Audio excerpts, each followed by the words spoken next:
الصبح بدا من طلعته والليل دجا من وفرته فقر رسولا فتلو على هذا سبولا بتلالته الصبح بدا من طلعته.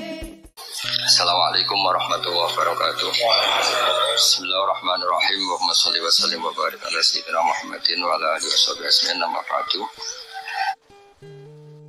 Kata Imam Ghazali, kalau ini jahilin tenan. Kenapa Imam Ghazali disebut Hujatul Islam? Sama nak kepen syukur itu gampang.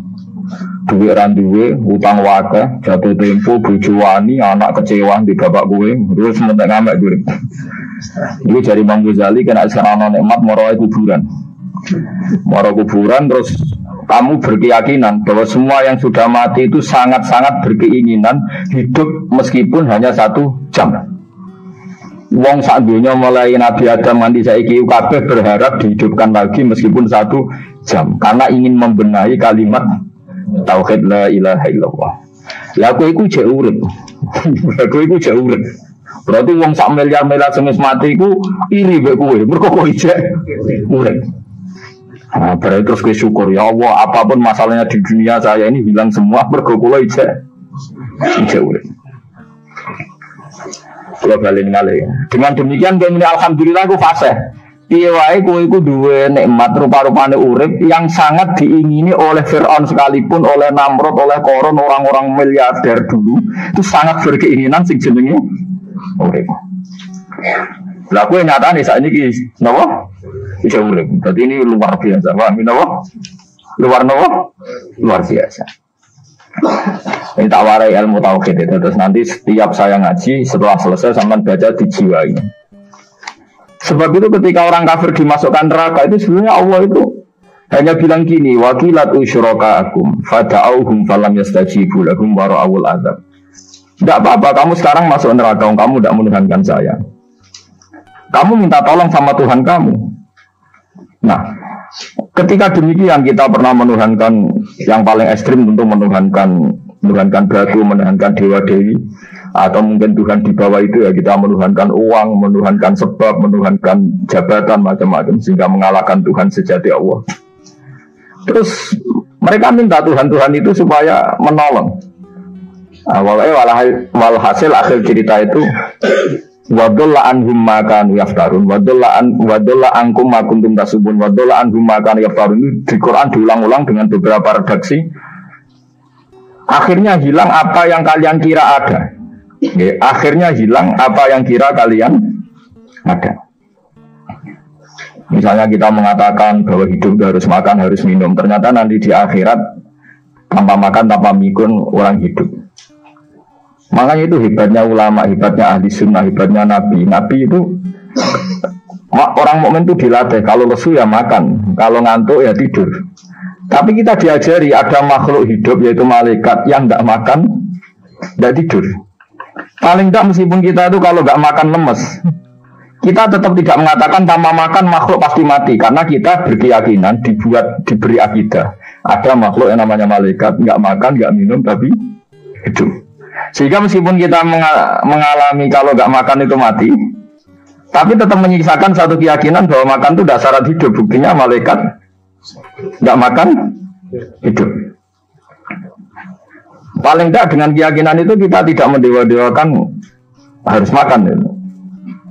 Itu cara Nabi mengajarkan kita. Paham gitu. Terus ini saya ulang-ulang. Makanya disebut wadolla anhum. Apa yang mereka kira ada itu dari awal tidak ada. Jadi apa yang mereka dikira ada nanti di akhirat tidak ada. Lah sing ada itu tetap mampu alhamdulillah. Makanya ketika nanti orang masuk surga gitu, da'wahum fiha subhanaka wahumma wa tahiyyatuhum fiha salam wa akhiru da'wahum alhamdulillahi rabbil alamin. Ini penting kalau aturakan. Terus sajane salah niku ora dikepenak. Itu sebabnya kenapa orang yang kafir mulai cilik sampai tua ketika meh mati kok nglafadzna la ilaha illallah, satu kalimat ini akan menghapuskan kekafiran di masa lalu. Kenapa kok bisa hapus? Karena kekafiran yang masa lalu itu omong kosong semua. Ini omong kosong semua. Barang itu kalau hakikatnya kosong, hilang karena tidak ada bukti, memang nggak benar. Itu kan gampang untuk menghilang. Itu podo karo wong mending ini. 3 miliar ambek 3 miliar. Itu podo karo 5 rupiah. Jadi itu gelembang meneh. 1 triliun bisa 1 triliun podo karo 500 rupiah. Omongan gelembang itu kan ya wong edan itu kan. Muni liyane pangeran itu kan omongan ra penting semua. Meskipun disebut tuh miliar triliun, tapi kan cara guru biji busa kan gampang globong ya enggak. Tapi malaikat bagian katabah, bagian nulis itu rawani ngobong la ilaha illallah ben kualat tuh pangeran. Makanya saya pastikan sekali sampean ngafal la ilaha illallah itu benar, malaikat sing sentimen dek sampean pun tidak bisa bakar itu. Kualat deh. Paham gak maksudnya? Paham ya? Jadi jelas gitu nih kenapa kalimat itu begitu dijaya. Paham ya? Begitu dijaya. Nah soal kita ngalami di zaman akhir, orang lafadzkan kalimat itu dianggap bid'ah terus tukaran. Ya kita semua ngalami bingung kalimat itu salah apa, dianggapnya apa bid'ah. Wong kalimat disifati thayyibah, sing lafadzno dihukumi nglakoni bid'ah. Lah sing diarani bid'ah ya ora trimo pisan, malah gawe hadis palsu. Fadilail wiridani malah palsu hadis. Sajane cara padha warase ngoten ora perlu debat bulet ngoten. Padha warase lamnya kono nganggo kapasitas ulama, kita pakai kapasitas apa? Ulama, terus kita diskusi baik-baik. Di Pulau Balen Malin, kenapa kalimat thayyibah disebut kalimat baqiyah? Dalam Al-Quran wal baqiyatus sholihat. Baqiyah itu sesuatu sing abadi. As-sholihat itu sing layak, sing apik, sing selalu duwe eksistensi. Soleh manane layak. Layak itu mergo wujud. Ya Pulau Balen Malin tak wari filsafat ilmu hakikat. Sing darani layak itu sitok mergo wujud. Nak barang ora wujud itu jenenge dilafadzno tapi mboten layak. Jadi barang ono sing dilafadzno tapi ora layak, ono sing ora usah dilafadzno tapi wis layak disebut sholihat. Saleh maknane apa? Layak atau punya eksistensi. Misalnya begini ya, tak warai gitu sama nang lafadzno la ilaha illallah itu benar. Ketika manusia itu menganggap ya umum maknanya menganggap itu sesuatu tidak ada tapi dianggap nopo ada, itu jenisnya menganggap. Ketika manusia itu menganggap bahwa tidur itu penting, kalau orang tidak tidur itu maka dia akan lemah, kalau orang tidak makan itu dia akan mati. Sebetulnya semua ilmunya manusia itu menganggap, karena diulang-ulang oleh satu kejadian. Kalau nak gak mangan itu lesu, nak gak turu itu lemes. Terus dia menganggap kalau gak tidur itu orang mati, kalau gak makan itu orang mati. Itu ilmu yang dikatakan oleh para ahli hakikat hanya menganggap itu sah. Karena anggapan manusia salah itu sah, keliru ya sah, benar ya sah, tapi ya hanya anggapan. Tapi dalam ilmunya Allah Ta'ala sing abadi, kehidupan itu tidak bersyarat makhluk itu harus makan, dan Allah bisa membuktikan itu lewat Allah menciptakan apa? Malaikat. Nah sehingga semua ilmu selain ilmu hakikat itu dalam bahasa ilmu hakikat disebut kita menganggap, kita merasa tahu. Bukan saya tahu, tapi saya merasa tahu. Nah, liane kalimat la ilaha illallah itu semuanya begitu. Kita merasa tahu bahwa kira-kira begini, kita melihatnya begini. Tapi sing hakikat, sing gak bisa dibatalkan bahkan oleh malaikat sekalipun, niku namun kalimat la ilaha illallah. Nanti disebut kalimatul haqqin alaiha nahya wa alaiha namut wa alaiha nufasu insyaallah ta'ala minan amin. Karena yang dikatakan hidup itu roh. Roh itu tidak butuh makan. Ketika jasad itu mati, hancur, itu rohnya kan masih hidup. Dia pindah di alam ulya sana. Roh itu hayat itu dari kata roh. Roh itu maknanya hidup, hayat maknanya hidup. Roh dan hayat ini satu sistem yang kita tidak tahu, yang tahu hanya Allah. Ini tidak butuh makan. Sing butuh makan, butuh utang, butuh bodoh ini itu jasad. Paham ya? Roh rata utang, rata gadeknya BPKB, paham ya? Tidak melo-melo dia. Makanya ketika jasad kakean pola itu roh nyesal. Kok ngatasnamakan saya demi hidup sampai di ruang utang-utang wong, di ruang yuri bulan. Terus saya bisa hidup tanpa hutang. Nah itu menurut saya itu aneh. Makanya disebut alam rohaniin itu sudah. Nah ketika kita mati itu kan yang mati itu jasad. Jasad itu mati, rohnya sowan Allah. Tapi kita secara bodoh mengatakan kita mati. Yang mati itu siapa? Hanya jasad kita. Roh kita tidak mati. Yang sowan Allah itu roh kita. Tapi kita bilang kita mati. Ya berarti kita bilang kita mati, ya kita mati. Menurut bahasa manusia, kalau kita sudah tidak ambekan, tidak makan, tidak minum, disebut kita mati. Tapi alhamdulillah kita ini mukmin. Meskipun bahasakan kita mati, terus bahasano mungkin-mungkin disebutkan pangeran, niki ruhe nabi sowan, mungkin diwelasi. Intinya dia ini ramuni mati. Paham gitu? Makanya malaikat menurut anak pidato nih kiai sing lepas jalan aja, ya bingung. Perkarane dilepas nih pun mati, buat sakit nopo-nopo, raiso sepuro jenengan, raiso sholat, moga kita sholat. Iki sedungakno saniki ruhe sowan pangeran mimpi selamat. Jare mati, jare sowan. Sowan kan artinya mlaku sowan kan. Tapi misalnya gue bahasano nganggo ilmu sing ekstrim kados kula, nganggo ilmu kelas berat kan malah digulungake. Bahwa jasad ini mati, ini tidak penting karena jasad rohnya masih hidup. Maka kita tidak perlu nyolati mayat karena tidak pernah ada mayat, karena rohnya masih hidup. Kan jaga bedan bareng kan. Makanya sebaiknya orang ilmu hakikat itu tidak perlu jadi kiai. Semoga kayak kulo jadi ulama tapi merasa jadi nopo. Ya jadi kiai sampai anak semua paham detail-detailnya alam roh sampai alam nopo. Alam nopo jasad. Nah, itu keliru itu penting karena kalau tidak keliru itu tadi. Paham sih kalau maksudnya. Nah, itu disebut. Nah, kalau teman tanya, lalu roh itu gimana Gus? Ya nggak ada jawabannya. Wong Rasulullah saja yang orang paling pintar di dunia, orang paling tahu wa selalu naka anir ruh kulir ruh min amri robbi. Roh itu urusannya pangeran. Makanya kalau sekarang sampean pertanyaannya gini. Waktu balik guyonane Siti Jenar. Siti Jenar itu ya ono pinter, ya ngawur tapi ono pinter.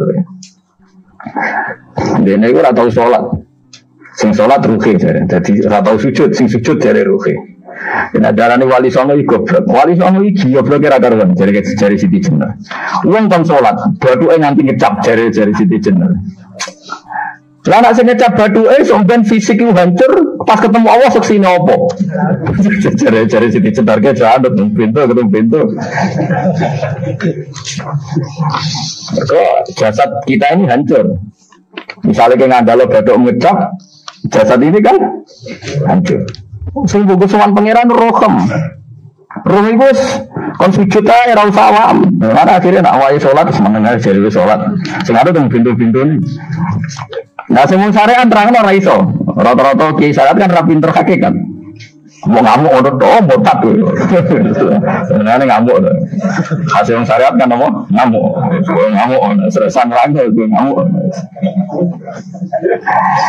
Ya akhirnya gak sambung kan. Akhirnya gak sambung. Saya pastikan ajaran Kak Siti Jenar itu sesat. Sesatnya adalah wali-wali yang alim, termasuk wali songo yang alim itu bilang begini. Ketika bathuk kita dikokon sujud ning pangeran, kita sujud itu sebetulnya bukti bahwa fisik kita itu tunduk sama perintah roh. Karena roh kita sujud, roh ini menyuruh fisik kita juga ikut sujud. Jangan jadikan fisik ini rivalnya roh. Itu kita gobloknya Siti Jenar. Kalau roh kamu sujud, fisik kamu tidak sujud, namanya rivalitas. Berarti kowe di jisim, di wadak sing ra nurut roh. Berarti rivalitas. Lalu jasad kamu itu sing mimpin sapa kok gak nurut. Nah ini mulane sing rada-rada Siti Jenar tobat mulai detik ini Pak. Karena ya tak jam mikir teman-teman ya. Jadi ini permainan ilmu kelas tinggi paham gitu. Kayaknya gak tahu mikir toh. Diwarai kok ben kok alhamdulillah aku fase. Paham ya? Paham ya? Makanya andaikan malaikat itu kok sujud ning Nabi Adam, ketika Allah nyuruh dia para malaikat saya menciptakan manusia namanya Adam, setelah jadi maka kamu sujudlah. Itu malaikat sujud. Sujudnya malaikat bukan karena nganggap Nabi Adam itu Tuhan atau makhluk yang istimewa, enggak. Karena perintah Allah disuruh sujud. Malaikat nggak perlu tanya maknanya sujud ke Adam itu apa, tidak perlu. Pokoknya karena Allah nyuruh ya sujud, paham ya? Setan pakai rasional, ngapain sujud Adam? Musuh bodoh-bodoh makhluk. Mulanya orang aliran yang sesat malah darani malaikat sama iblis itu tauhidnya tinggi iblis. Karena malaikat diuji disuruh sujud sama Adam, makhluk mau, terjebak dia sama permainan Tuhan. Apa ada uang dari malaikat terjebak tes-tesane pangeran. Iblis lebih pinter perkara nira gelem sujud. Berarti dia mau gelem sujudnya namun kalian Allah. Lha kok ono sesat kok. Wong kok nganggur nganti ngono maksudnya mikire iso ngono. Mulane sing do diutang dosa sampe apik timbang sing dipikiran ngene iki sampe. Jadi malaikat terjebak permainan Tuhan, dites gak lulus ya. Itu ngeri kalau nuruti alin-alin dengan yang benar adalah setan itu dianggap keliru karena dia tidak punya otoritas pikiran. Dia ini ora wujud, hakikatnya setan malaikat gak wujud, wujudnya diwujudna Allah. Nah wujudnya diwujudna Allah, apa yang sudah didhawuhi Allah kudu sami'na wa ata'na. Karena dia tidak bisa menjadi rival Tuhan.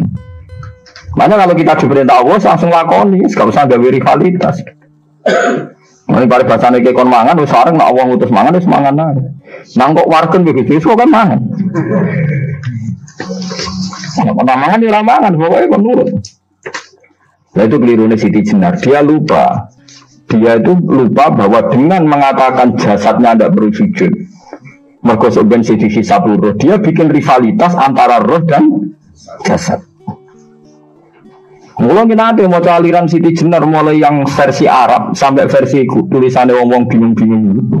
Sing luwih bela Siti Jenar timbang Wali Songo. Bahkan dalam cerita itu seakan-akan Wali Songo kasut mergo jare Siti Jenar dipateni wangi terus ganti asu macam-macam lah cerita. Mulane peneliti ra kabeh kula ra kaya Ki Mustofa ini ora apa ya. Gak jelas roe tapi jelas dadi kiai ini. Enak ngoten iki. Jadi ono wong ilmune ra pati akeh tapi jelas di kiai. Kalau ilmu akar apa dikiyain? Jadi kekeliruan ini mergo ngoten niku. Memang ilmu hakikat itu jelimet. Tapi sampean harus salah latih. Oke, sampean ngaji ningene yo suwi tuwa semuanya kenal sithik-sithik.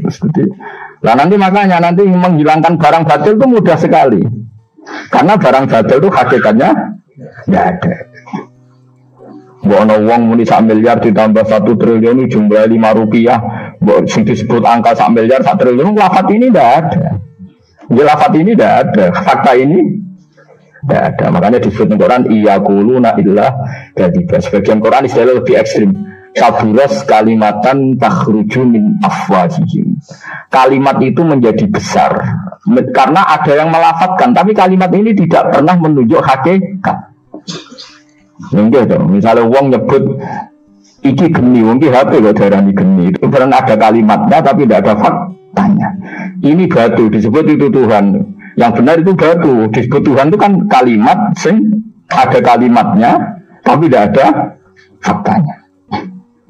Paham ya? Ini disebut kaburos kalimatan sing takhruju min afwahihim. Terus iyaquluna illa kadzib. Mereka hanya ngomong secara dusta. Sebetulnya kalau barang hakikat itu tidak usah diomongkan. Itu di kalimatul haqqin alaiha nahya wa alaiha namut wa alaiha nuqafi insyaallah ta'ala minal amin. Tapi kalau kalimatul batil kalau tidak diomongkan tidak ada yang ngomong. Karena harus diomongkan. Itu pun tidak menunjuk apa? Tidak menunjuk apa? Hakikat. Nah, semua manusia itu ngomongnya itu rodok-rodok ala zamihim sesuai klaimnya. Malah omongannya sampean bingung nama malaikat. Saya jamin, gue sampean kenal malaikat di sekolah nu, malaikat sambat tenan gue omongannya sampean. Kondak gimana coba? Kita bilang saya ini kaya, baru punya uang banyak kaya. Malaikat saya ini kekayaan Allah janggal kiri kok muni suge. Terus gue muni saya ini orang kuat karena saya presiden Amerika, saya presiden Indonesia orang kuat. Kita pun sebagai kiai bilang Jokowi itu orang kuat, presiden itu orang kuat. Malaikat sing roh langit bumi sing roh Allah, dijayani Allah, pemene malaikat Israil. Mangkel sak boleh bahasa kuat. Semuanya tak protes iso muni kuat apa nih. Jadi bahasa manusia itu membingungkan semua. Coba Anda jadi malaikat Israil, terus orang petita-petita muni kuat. Kuat temuling di tapi setiap saat itu. Jadi bahasa manusia itu membingungkan semua. Makanya malaikat itu kuat yang uang semua ngomong gak jelas. Nah, makanya mereka tidak dianggap temannya malaikat. Karena tidak wali, dia tidak tahu ilmunya malaikat. Lah wali itu tidak pernah terjebak omongan itu. Disebut ala inna awliya Allah ila khaufun alaihim. Sampai disebut nanti di antara hasil wali itu kalau meninggal tatanazzalu alaihimul malaikatu alla takhafu wala tahzanu wa absyiru bil jannati allati kuntum tu'adun. Terus malaikat-malaikat yang di langit semuanya bilang pada wali ini, nahnu awliya'ukum fil hayatid dunya wa fil akhirah. Saya ini mitra kamu, saya ini teman kamu baik zaman kamu di dunia maupun di akhirat. Karena bahasanya wali dengan bahasa malaikat itu sama. Tidak pernah merasa kuat, tidak pernah merasa hebat. Karena malaikat itu tahu yang hebat itu Allah, tahu betul dia. Apalagi temannya Israel tahu betul. Wali ini yang menipu bahasa di siga sambung. Disebut makhluk awliya. Agak tahu tuh paham Quran gak tersulut. Namanya ngaji. Sekerpean lah pokoknya paham. Lah bahasa manusia yang enggak wali itu bingung malaikat karena tadi kita bilang presiden itu orang kuat. Ini orang kuat. Padahal malaikat yang bagian mikesnya Allah ini janggal, kuatnya nanti. Apalagi malaikat yang nyekseni alam malakut, alam yang langit. Yang zaman saya kira sinau planet mawon lah. Planet Mars itu kayak gini, Platurus gini. Jeluk bumi planet paling kecil. Bumi planet paling kecil kok penduduknya paling kuat tuh kamu sih. Paham ya? Wes bumi paling kecil digoni wong miliatan. Terus untuk mau sepiro, untuk kok terus kuat itu ini, berarti sama membahasakan orang kuat harus gak sido bener. Orang itu ilmuwan, orang paling pinter di dunia. Pinter ini. Misalnya yang rasa pinter karena ini bisa menemukan komputer, bisa menguasai sak dunia, peneliti, handal ngene jari malaikat. Umpama kira ilmu sak bumi itu roh Mars. Aku sing noto Mars, tukang Joko. Artinya umpama kira roh tenan bumi itu roh planet lain dan kehidupannya di sana. Umpamanya alam malakut, alam roh. Misalnya alam kematian itu butuh ilmu 99, alam dunia mau butuh sitok. Ketika Nabi bandingan ilmu dunia sampai akhirat itu 99 banding 1. 1 dibagi bangsa dunia. Ya, melani Nabi Musa rawes Nabi salah ngomong di pangeran tersinggung, nek urusan wafat itu tersinggung. Nabi Musa rawes kekasih pangeran. Melani nak sampean ngaku ngerti, kudu ngerti, nak kowe ora ngerti maksudnya. Wah, jadi mulai saiki lak kowe muni ngrasa ngerti, maksudnya ngerti nak kowe iku rapati ngerti. Dadi terusno. Jadi dengan ada malaikat Israel. Tak goblok kowe kok ngrasa ngerti. Ya saya tahu bahwa kita orang lemah terus ngoten. Dan gak tersinggung dan Pak. Nabi Musa itu suatu saat dia khutbah. Kita latih ilmu hakikat. Nanti setelah itu sampean baca kitab yang saya ajarkan di sini gampang. Khutbah dia karena merasa alim betul. Ada orang tanya, ya kalimah Allah ya Musa, man a'lamu ahlil ardi. Padahal yang tanya itu sudah benar. Man a'lamu ahlil ardi. Menurut Anda orang paling alim di dunia itu siapa? Fil ardi yang di bumi ini siapa? Pertanyaannya kan siapa yang paling pintar di bumi ini siapa? Nabi Musa jawab ya anak saya. Itu pangeran tersinggung. Di semua riwayat kitab-kitab hadis sahih disebut idlam yaruddal ilma ilaihi, karena Musa tidak bilang yang paling pintar itu Allah. Padahal Musa tidak pernah terlintas bahwa dia rivalnya Allah atau sawah karuan aja orang Jawa itu Allah karuan dan tidak perlu dibagas. Mulanya orang Jawa itu saking suwene meninggal suwene ra bagas Allah. Angger lara nemen wis donga njaluk Allah. Ora iki jare global tapi nek Allah ngersakno mari wis suwe. Dadi suwe-suwe lafaz Allah dianggap wis suwe dadi repot wong Jawa. Akhirnya malah ra bagas Allah. Akhirnya Allah tersinggung. Ketika tersinggung langsung saat itu juga Allah negur. Bala ya inna abdi kata Allah, Musa kamu salah, saya punya hamba yang lebih alim ketimbang kamu. Pasal Nabi Musa penasaran, kok ono wong lebih pinter? Ya Allah saya harus bertemu dia, kok bisa ono wong lebih pinter ketimbang aku? Nah, tenan akhirnya Mbak Allah dipertemukan Mbak Nabi Khidir. Cara wong ahli kungfu nganggo 3 jurus tebak-tebakan Nabi Musa ora tau menang. Ora usah nganti 10 jurus. Jurus pertama Nabi Musa yo kalah, jurus kedua yo kalah, jurus ketiga kalah.